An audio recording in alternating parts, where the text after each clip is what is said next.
I'm still going through all of these newly released prison phone calls from Gypsy Rose Blanchard. Now, on a little side note, we know her ex-husband, Ryan Anderson, right? I've listened to a couple of the calls between her and him. We're going to discuss those a little bit down the road as I get to them.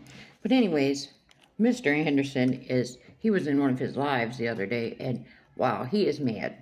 He is claiming that he did not give permission for these calls to be released and that this is illegal. It's a violation of the FOIA laws, and this is a gross injustice of his privacy and this, and this. He actually thinks that he had to give permission for these calls to be released.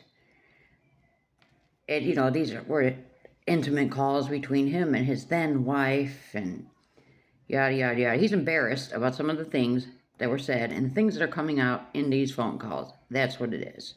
Because he can't be this stupid. There is no expectation of privacy on a prison or a jail phone call. It tells you right on the recording. This is recorded and monitored. Recorded, monitored. Recorded, people listening. Hello, Ryan. So where do you expect the privacy to come in? And it's going to be funny if he tries to, get a lawyer or something, but he's pretty upset about this right now. So, yeah, I just wanted to let you know about that. I couldn't help but laugh at him. He's a big buffoon anyways. Anyways, the call I'm going to talk about today is from September 3rd, 2016, and it's yet another call between Gypsy and Christy. Now, they're talking about the the HBO documentary. I believe that was The Mommy, Dead and Dearest. I never watched it, and I'm glad I didn't, because that's another reason that so many people don't know the truth. They believe the things that were portrayed in these documents. But to be fair, the people making these documents were believing the nonsense that Gypsy Rose, Mike Stanfield, her defense attorney, Christy Blanchard, Rod Blanchard, they believed all the lies that these people were spewing. But they could have dug deeper too. So that's another reason that people don't know the truth, and they don't know what a monster Gypsy really is, that she fabricated this Munchausen, although she was not harmed at all by her mother Deedee. She suffers from a microdeletion, 1q21.1. It was not even discovered until 2008, and I believe 2012 she was diagnosed with this. And the hypersalivation, the microcephaly, the strabismus, the digestive issues, the feeding issues, all of these are side effects to the microdeletion, 1q21.1. These were not illnesses and ailments made up by Deedee. And Gypsy knew when she was speaking in 2016 to these people about documentaries and BuzzFeed articles and all this, she knew she had that microdeletion and that she had been diagnosed with it, but she never one time mentioned it to any of these people because she knows that that's why she was sick. Anyways, this call, Christy and Gypsy, they're talking about the HBO documentary, and somebody had tried to contact Gypsy. I don't know if they wanted a story interview or something, but they had made it clear, HBO had made it clear to them that they cannot talk to anybody about any of the story or anything, the case, the story, until 3 months after that documentary airs. And Christy made a comment that Dateline had even called her, wanting to do a story about this. And they get to talking, I don't know how, but they got to talking about the autopsy results from Deedee, Gypsy's mother. Gypsy says she never asked Mike Stanfield, her defense attorney, to see these autopsy results or the photos or any of that, because, she just wasn't ready.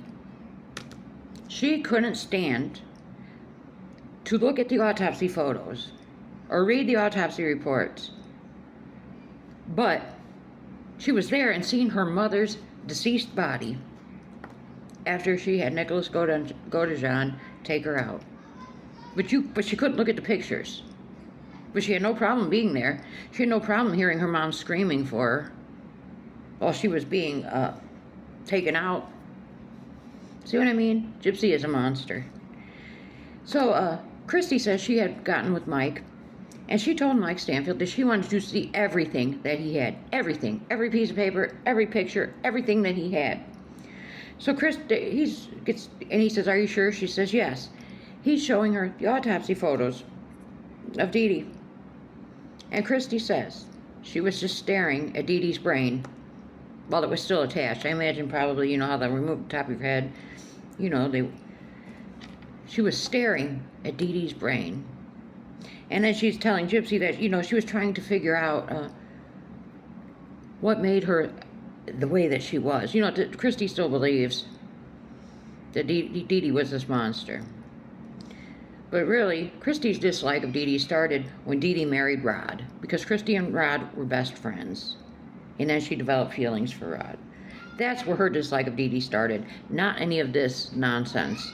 Anyway, and then she goes on saying she wishes that they could have taken Deedee's brain and given it to science, and they could study these things and find out what made her tick and what made her do these awful things that she was doing. And then, you know, she explains the process of an autopsy to Gypsy, how they remove the organs, weigh them, whatnot. And she says that she's seen every cut, every injury to Deedee's body. She's telling this to Gypsy, and Gypsy's, Gypsy's seen it too. You know, she was there. I'm not buying that she was in the bathroom the whole time while this crime was committed. I don't believe it. I think she got off on watching it happen. I believe she helped him with it, but there's no way to prove that.